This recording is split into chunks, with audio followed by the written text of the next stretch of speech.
Vote bank থাকলেই যে যারা দলীয় প্রার্থী তারা এগিয়ে যাবেন, স্বতন্ত্ররা এগিয়ে যাবেন না, এমনটি নয়। এবার যদি লেভেল প্লেয়িং ফিল্ডটা সঠিক থাকে, সেক্ষেত্রে যে কেউই ডাকসু নির্বাচনে এগিয়ে যেতে পারেন। প্রার্থীর সংখ্যা ৪৩ জন, কিন্তু আলোচনায় মাত্র ৯টা মুখ। ঘুরে ফিরে ওই ৯ মুখে আমরা বারবার দেখছি। তো এর পরিপ্রেক্ষিতে আমি আপনার কাছে জানতে চাইবো যে এই যে প্রার্থীর সংখ্যার তুলনায় আলোচনায় আসা মুখের সংখ্যা কম, এই ব্যাপারটিকে আপনি কিভাবে দেখছেন?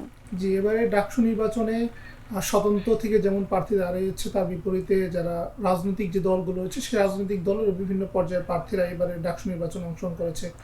তবে যে পরিচিত ৯ মুখ যদি আমরা একটু বিচার বিশ্লেষণ করি, তারা কোনো না কোনোভাবে বিভিন্ন দলের প্রার্থী এবং তাদেরকে কিন্তু আমরা বারবার দেখতে পাচ্ছি। অন্যদিকটায় আমরা যারা স্বতন্ত্র তাদের মুখটি একটু কম দেখতে পাচ্ছি সামাজিক যোগাযোগ মাধ্যম থেকে বিভিন্ন ক্ষেত্রে।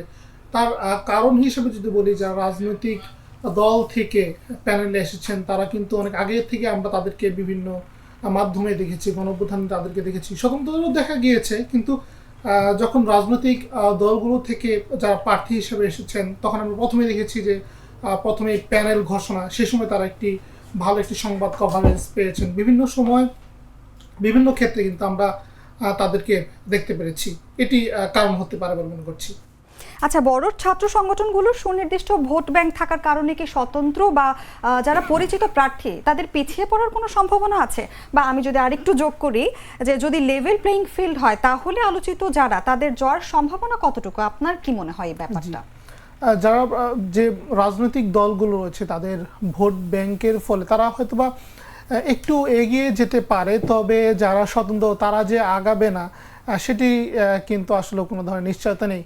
কেননা এবার যদি লেভেল প্লেইং ফিল্ডের কথা আপনি যেটি বললেন সেটি যদি হয়, তাহলে মাঠে কিন্তু যে কেউ গোল করতে পারে। আমরা দেখেছি যে কিছুদিন আগেও একজন স্বতন্ত্র প্রার্থী প্রথমে তার পরিচিতি বা তাকে আমরা না দেখলেও, আমি যদি একটু স্পেসিফিকভাবে বলি যে শামীম হোসেন নামের একজন স্বতন্ত্র প্রার্থী, পরবর্তীতে কিন্তু আমরা ডাকসুর পরবর্তী কিন্তু তাকে আমরা দেখতে পেয়েছি, যখন আর কি ইস্তাহার ঘোষণার পর নির্বাচনী প্রচারণার পর হঠাৎ করে কিন্তু শামীম হোসেন তিনি গণমাধ্যমে চলে আসে। সেক্ষেত্রে বলা যেতে পারে যে ভোট ব্যাংক থাকলেই যে যারা দলীয় প্রার্থী তারা এগিয়ে যাবেন, স্বতন্ত্ররা এগিয়ে যাবেন না, এমনটি নয়।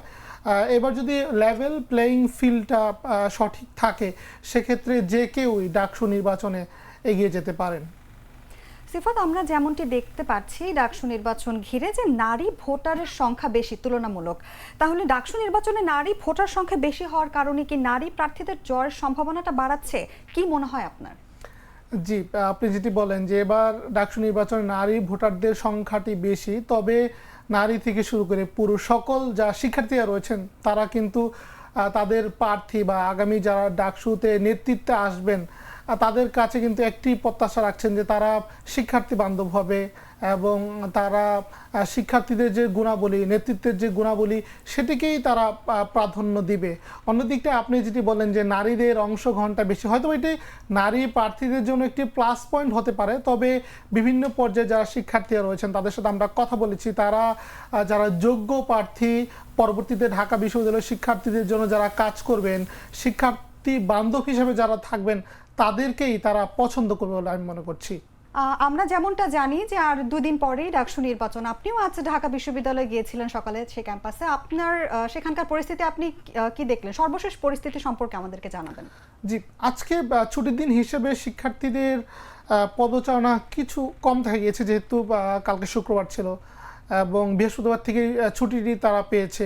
সন্ধ্যার অনেকে বাড়ি চলে গিয়েছেন, তবে সকাল থেকেই বিভিন্ন রাজনৈতিক দল থেকে শুরু করে বিভিন্ন স্বতন্ত্র প্রার্থীরা তারা কিন্তু তাদের যে ক্যাম্পাসে পদচারণা সেটি আমরা দেখতে পেরেছি এবং আগামীকালকেই কিন্তু নির্বাচনী প্রচারণার সর্বশেষ দিন এবং সেই শেষ দিন হিসাবে আজকে বিভিন্ন পর্যায়ের যে রাজনৈতিক সংগঠনগুলোর প্যানেল রয়েছে, স্বতন্ত্র প্যানেল রয়েছে, তারা কাজ করে যাচ্ছেন। এই যে 2 দিনের যে আপনি যে ব্যাপারটা বলছিলেন ছুটি, আজকে ঈদের মিলাদুন্নবী ছুটি, গতকাল শুক্রবার ছিল, এই 2 দিনের ছুটিতে প্রচারণায় যে কিছুটা স্থিতিশীলতা আমরা দেখছি, এটা কি কোনো রকম প্রভাব ফেলবে নির্বাচনে? কি মনে হয় আপনার? আমার কাছে সেটি মনে হয় না যে নির্বাচনে কোনোভাবে প্রভাব ফেলবে। কালকে আমরা একটি জরিপেও দেখেছি যে 84% শিক্ষার্থী তারা এবার ডাকসু নির্বাচনে অংশগ্রহণ করবে এমনটি তারা জরিপে মতামত দিয়েছিল। সেক্ষেত্রে যেহেতু ছুটি চলছে, সেক্ষেত্রে আজকে এবং গতকালকে তারা হয়তো বা ঢাকা থেকে বাইরে বা নির্বাচনের আগের দিনও কিন্তু তারা চলে আসতে পারে, যেহেতু এবারে ডাকসু নির্বাচন অনেক জাঁকজমকপূর্ণ এবং শিক্ষার্থীরাও এবারে ডাকসু নির্বাচনকে ইতিবাচক হিসেবেই দেখছেন। কারণ এই জায়গাটিতে এবারে ডাকসু নির্বাচনে যেমন আমরা দেখছি স্বতন্ত্র প্রার্থীরা তারা কাজ করে যাচ্ছে, রাজনৈতিক দলের যে প্যানেলগুলো রয়েছেন তারাও কাজ করে যাচ্ছে। সেক্ষেত্রে আমার মনে হয় না যে এই ছুটিটি কোনোভাবে প্রভাব ফেলবে, এবং প্রার্থীরাও বলছেন যে নির্বাচনের আগে হয়তো বা আবারও ডাকসুর যে উৎসবমুখর পরিবেশ, সেই উৎসবমুখর পরিবেশের মাধ্যমে এবারের আনুষ্ঠানিক যে নির্বাচন সেটি সম্পন্ন হবে। আমাদেরও প্রত্যাশা থাকবে একটি উৎসব মুখর পরিবেশে সুষ্ঠুভাবে ডাকসু নির্বাচন সম্পন্ন হোক। ধন্যবাদ সিফাত আপনাকে আমাদের সঙ্গে আজ আয়োজনে থাকার জন্য। জি, আপনাকে ধন্যবাদ।